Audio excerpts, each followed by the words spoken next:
สบายดีสบายดีก็คือคลิปนี้เราจะพามาเบิ่งเนาะ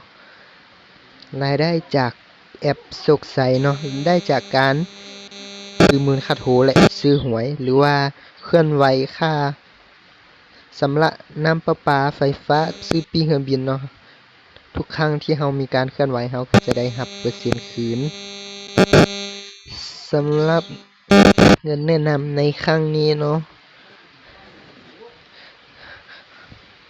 ก็ถือว่าโอเคอยู่เงินแนะนำที่จ่ายไปแล้วก็คือตัวนี้เงินแนะนำที่ทางบริษัทโชคไสจ่ายให้เราแล้วเนาะ 940,600 กีบและตัวนี้ในแต่ละงวดของลูกทีมเราเคลื่อนไหวเนาะ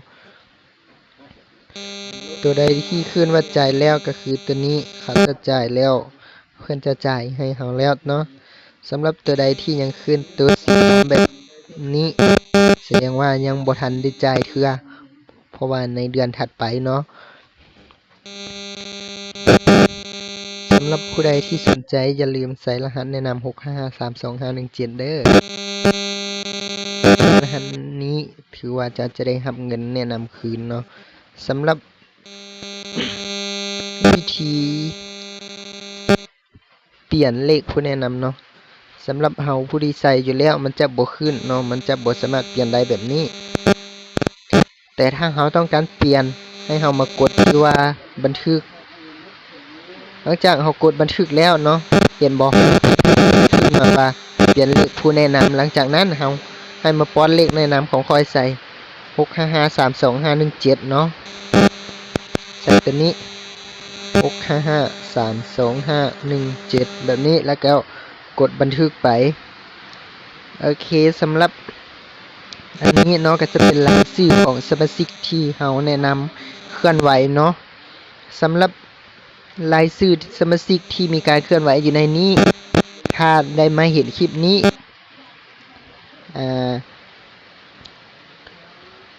ให้ทักเข้ามาหาคอยเนาะเพราะว่า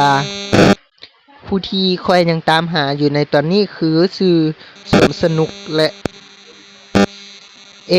กิวฮัสนี่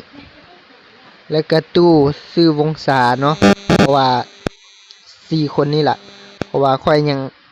หาเจ้าของอยู่เนาะเพราะว่ายังบ่มีเจ้าของเข้ามายืนยันรับการแนะนำเทื่ออย่าลืม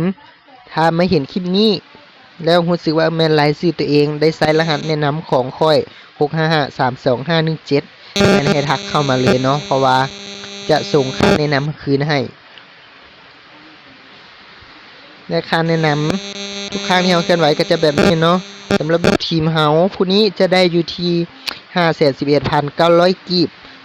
ส่วนคนนี้ 90,950 คนนี้ 66,550 คนนี้ 47,500 คนนี้ 19,700 และต่อมา 17,900 7,850 7,850 คือกันเนาะ2คนและวงศา 1,550 และต่อมา 1,200 และต่อมา100 กีบเนาะสำหรับผู้ใดที่สนใจอยากได้ค่าแนะนำคืนขอแนะนำเลยเนาะว่าให้ใส่รหัสแนะนำนี้รหัสแนะนำของคอยเนาะ6553251 ทุกครั้งที่มีการเคลื่อนไหวเฮาก็จะได้รับค่าแนะนำ5-8% กันเลยทีเดียวเนาะสำหรับผู้ใดที่สนใจมาเข้าร่วมทีมคอยอย่าลืมเด้อใส่รหัสแนะนำนี้แล้วทักเข้ามาเนาะหลังจากทุกท้ายเดือนเราจะมาหารค่าแนะนำให้เนาะค่าแนะนำมันจะถูกจ่ายให้อยู่ที่ 50% ของยอดรายได้ที่ทานเคลื่อนไหวเด้อ